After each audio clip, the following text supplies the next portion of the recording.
你是否知道，一条关于1997年前工作的劳工的最新消息，正在悄悄引发社会安全金受益者之间的巨大讨论？如果你或你的家人曾在1997年之前就开始工作，那么接下来的内容可能会直接影响你未来每个月收到的社会安全金金额，而且影响程度可能比你想象的还要更大。想象一下，同样是退休金或社会安全金，有些人每个月拿到的金额却比过去增加了数百美元，而关键差别可能就藏在你工作开始的年份。为什么1997年会成为一个关键时间点？是计算方式改变了，还是新的调整规则被重新审查？甚至有人开始怀疑，是否存在长期被低估的收入记录，现在正在被重新修正。更令人震惊的是，部分分析指出，这次调整可能不只是小幅补偿，而是涉及多年累积差额的重新计算。如果属实，那么符合条件的人可能不只会看到月领金额上升，甚至还可能一次性获得补发金额。但问题来了，你是否在名单之中？你是否曾在1997年前就开始缴纳社会安全税？你是否符合可能受益的条件？这些答案，很多人到现在都还不清楚。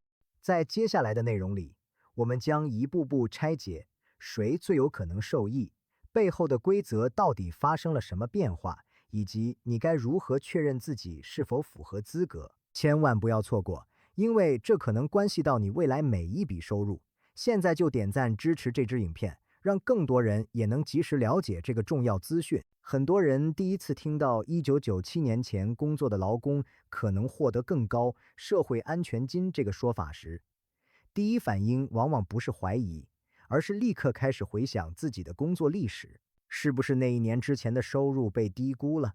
是不是系统重新计算之后会补钱？甚至有人已经开始翻找早年的工作记录，希望找出自己可能被少算的证据。但在真正进入细节之前，有一个很重要的前提必须先弄清楚，那就是目前并没有任何官方确认的政策，说明只要你在1997年前工作，就能自动获得更高的社会安全金。这一点非常关键，因为网络上很多说法，往往就是从一个真实的背景，慢慢延伸成一个看似合理，但实际上不完整的结论。那么问题来了，既然没有这样的政策，为什么这个说法会突然在2026年被大量讨论？为什么越来越多人相信它可能是真的？要理解这一点，我们必须回到社会安全系统本身的运作方式。社会安全金的计算并不是随意决定的，也不是根据某一年是否工作来区分人群，而是根据你一生的收入记录来计算。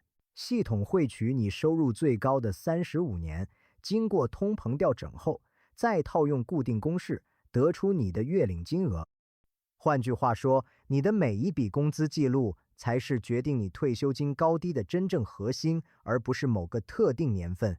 但为什么偏偏是1997年这个时间点被拿出来讨论？原因其实和系统变革有关。在90年代末期，美国的薪资记录系统正在从大量人工与纸本处理，逐步转向电子化与数据化。这个过渡时期确实存在一些历史背景问题，例如资料输入延迟、公司报告错误，甚至某些早期记录需要后来补登。于是，在网络传播的过程中，早期工作记录可能不完整这个概念被简化成了1997年前的人可能拿的比较少，再进一步演变成现在要重新计算并补发。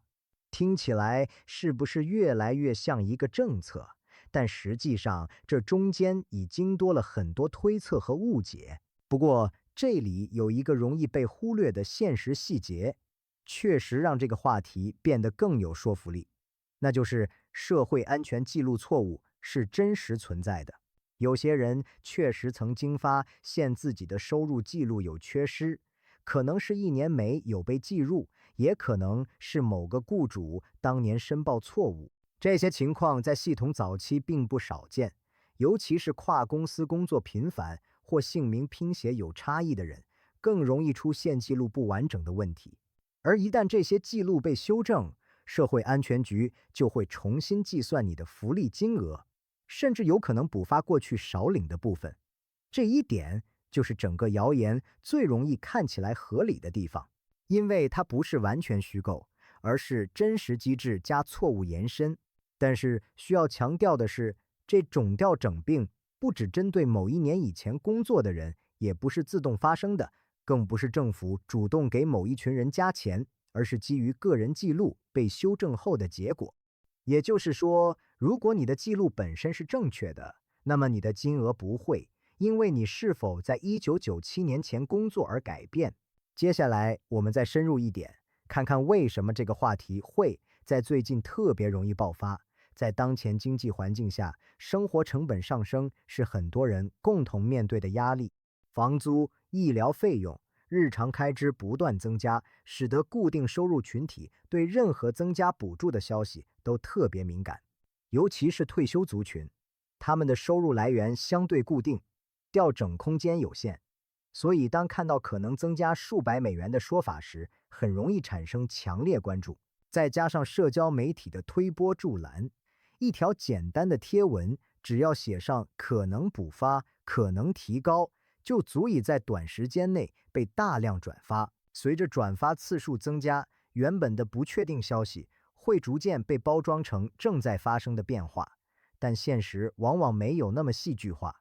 社会安全金的任何重大变动都需要经过正式立法、财务评估以及行政流程，不可能透过系统更新就对特定年份的工作者进行统一加薪。然而，这并不代表你不需要关心自己的社会安全记录。事实上，很多财务专家反而建议人们定期检查自己的收入记录，因为错误虽然不常见，但一旦存在，可能影响的是长期的退休收入。想象一下，如果你某一年实际工作了，但记录上却没有显示，那么那一年就不会被计入最高35年平均计算中。长期下来，这确实可能让你的月领金额变低，而这种情况才是可能提升金额的真正来源，而不是某个神秘年份的政策调整。再往深一层看，还有一个常被忽略的概念，就是通膨调整。社会安全金会根据生活成本进行年度调整，但这是全面性的，不分年龄、不分工作起始时间。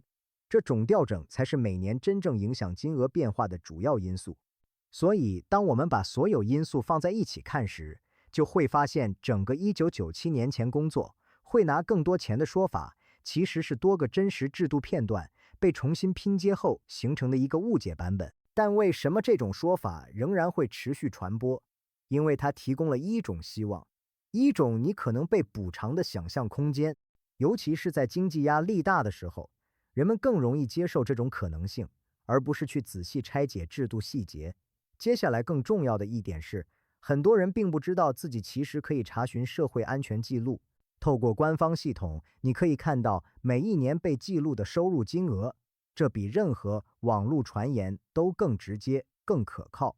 而当人们真正去查看时，有一部分人确实会发现小问题，例如收入年份不完整，或者某些雇主资料缺失。这些问题一旦修正，确实可能带来实际变化，但这种变化是个别性的，不是群体性的，更不是自动发生的。也就是说，它不是1997年前的人集体加薪，而是任何人的记录错误被修正后的个别调整。当我们把话说到这里，其实整个事件的核心已经变得清晰很多了。真正值得关注的不是某个年份，而是你的资料是否准确。因为在这个系统里，准确性比时间点重要得多。而接下来更值得思考的是，如果越来越多人开始检查自己的记录，那么未来是否会出现更多因为修正资料而导致的金额变动？这些变动是否会被误读为新的政策？The biggest change involves how the DWP treats your savings and capital. Let me walk you through this carefully, because getting this wrong could cost you thousands. Under current rules in 2025, the DWP ignores the first $10,000 of your savings completely. After that, every $500 counts as $1 per week of income. So if you have $15,000 in savings, that's $10,000 over the threshold. That's calculated as $10 per week of deemed income, or about $520 a year. From April 2026, the threshold drops to $6,000. Now, that same $15,000 in savings means you have $9,000 over the threshold. And the deemed income rate is changing too. It's increasing to $120 per week for every $500. Do the maths. That's $21.60 per week, or $1,123 a year of assumed income. Here's a real example. Margaret from Leeds is 68, single, and receives the basic state pension of $169.50 per week. She has $14,000 in savings from selling her car last year. Under current rules, her deemed income from savings is $8 per week.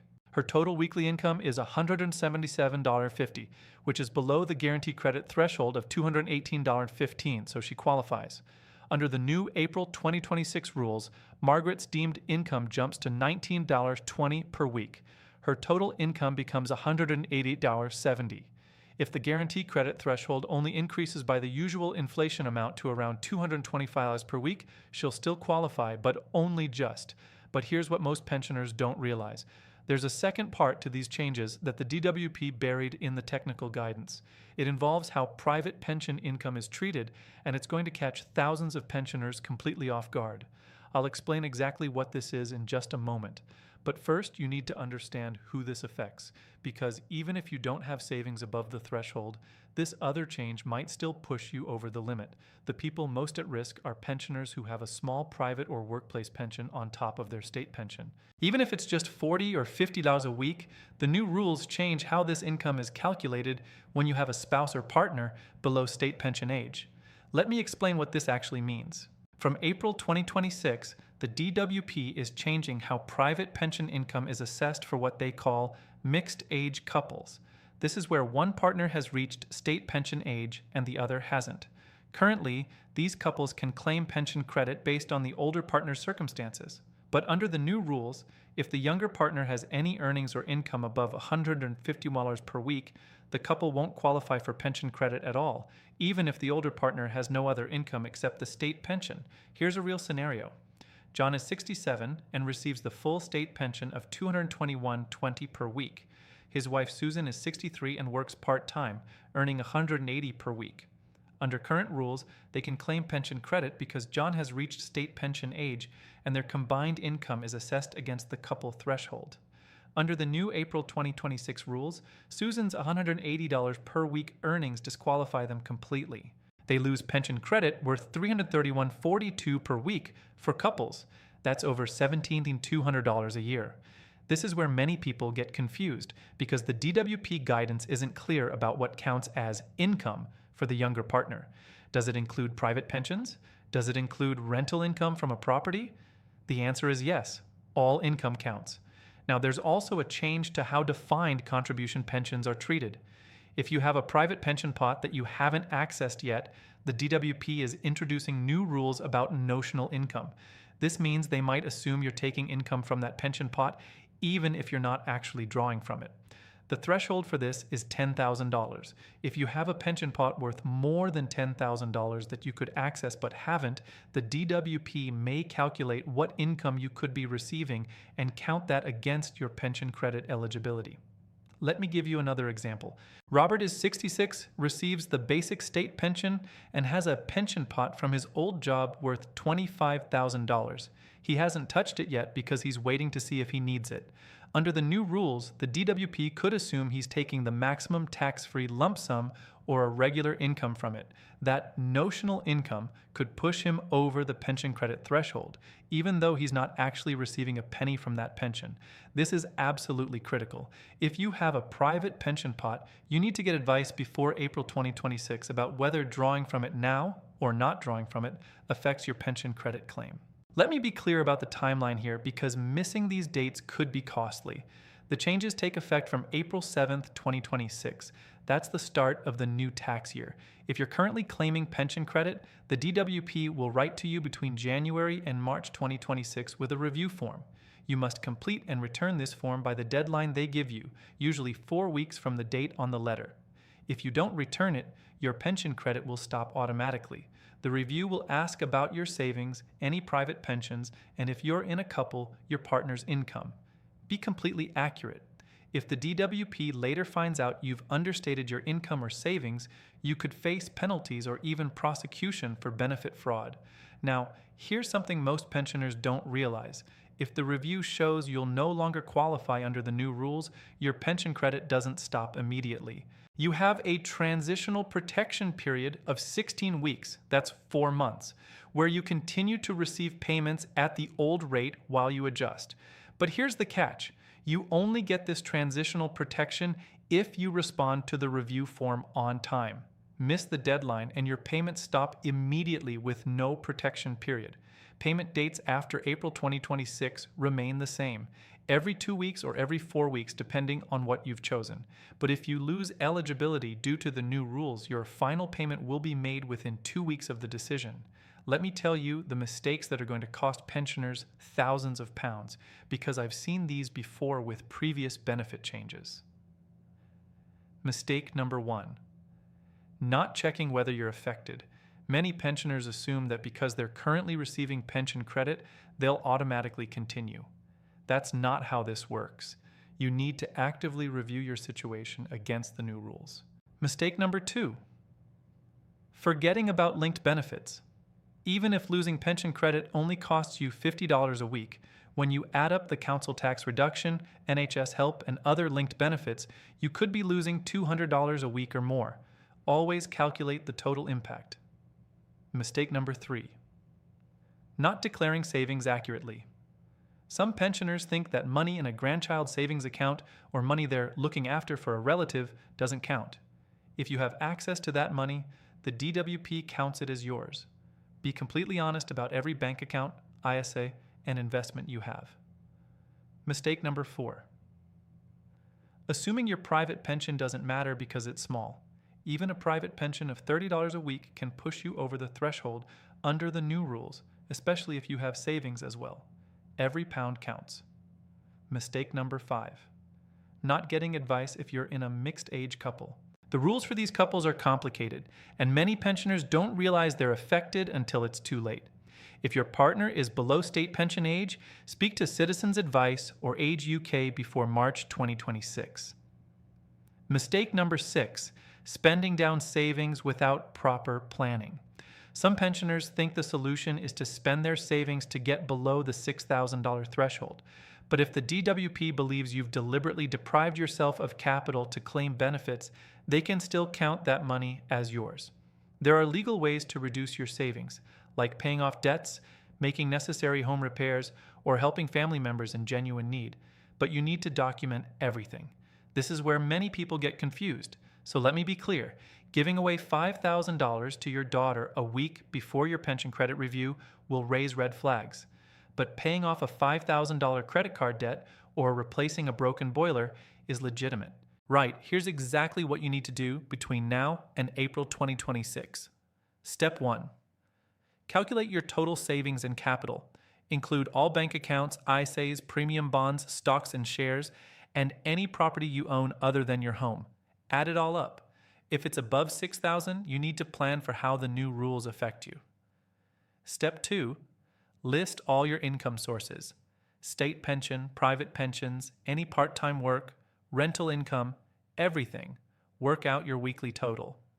Step 3. If you have a private pension pot you haven't accessed, find out how much is in it. If it's over $10,000, contact the pension provider and ask what income options are available. You need this information for the DWP review. Step 4. If you're in a couple, work out whether you're a mixed-age couple under the new rules. If your partner is below state pension age, calculate their weekly income from all sources. Step 5. Contact the Pension Credit Helpline on 800-99-1234 or visit your local Citizens Advice Bureau before December 2025. Get a benefits check done. They can tell you exactly how the changes affect you and what your options are. Step 6. When you receive the review form from the DWP in early 2026, complete it immediately. Don't wait until the deadline. Get help from Citizens Advice or Age UK if you're unsure about any questions. Step 7. If the review shows you'll lose pension credit, ask about the transitional protection period. Confirm in writing how long your payments will continue and what linked benefits are affected.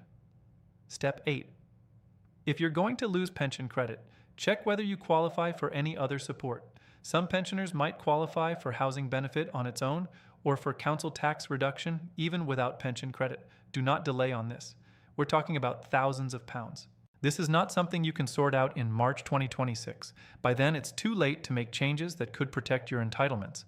Let me summarize what you need to remember from this video. From April 2026, pension credit rules are changing in two major ways. First, the savings threshold drops from $10,000 to $6,000, and the deemed income rate increases. Second, new rules affect mixed-age couples and how private pension pots are assessed. If you're currently claiming pension credit, you'll receive a review form between January and March 2026. You must complete it on time or your payments stop immediately. Losing pension credit doesn't just mean losing $11,000 a year in direct payments.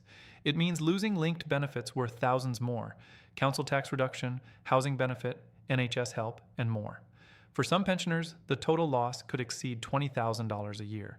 The groups most at risk are pensioners with savings between $6,000 and $16,000, pensioners with small private pensions, and mixed-age couples where the younger partner has any income. You need to act now, before December 2025, to understand how you're affected and what your options are. Contact the Pension Credit Helpline or your local Citizens Advice Bureau for a benefits check. This isn't about gaming the system. It's about understanding your legal entitlements and making informed decisions about your finances before these changes take effect. If you found this information helpful, subscribe to UK Pension Path for verified pension updates. We monitor every DWP announcement and break down exactly what it means for your money. Check the description below for the Pension Credit Helpline number and links to Citizens Advice and Age UK. Don't wait until March 2026 when everyone is panicking. Get advice now while there's still time to plan. And if you know another pensioner who might be affected by these changes, share this video with them. The DWP isn't going to knock on your door and explain this. You need to take action yourself. That's everything you need to know about the April 2026 pension credit changes. Get advice, complete that review form on time, and protect your entitlements. I'll see you in the next video.